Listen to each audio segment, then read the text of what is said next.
view your brain and your consciousness like an iceberg, right? There's like the percentage above the water that we see, and that's like the conscious brain, right? That's like 5%. And then there's a 95 underneath, the subconscious, that is controlling the conscious.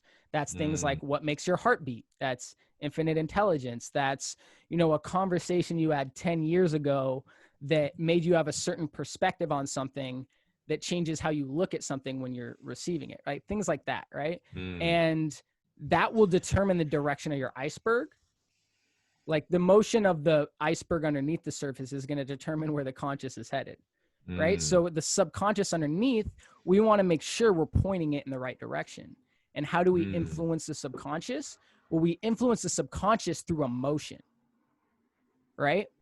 And what I realized and had this breakthrough when I was like 19 that made me really want to do music is I realized, like, what is one of the most successful tools at evicting emotion in people?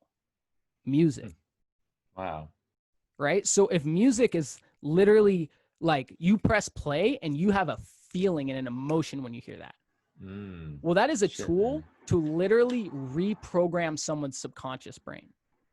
Whether you're doing that intentionally or unintentionally, you are literally programming that person's subconscious brain when they have an emotional reaction to your music. So that means as artists, we have a responsibility to control the narrative that we're putting in our music and making sure it's something that's going to point that subconscious in the right direction. So I go by Outlook the Rapper because I'm giving my perspective through music. But it's also a play on words. It's bigger than just rap. I'm looking outside of rap at like, how can I make a bigger impact? And where I really see my biggest impact coming outside of, charitable aspects with monetization is literally changing the subconscious trajectory of our generation's like dogmas.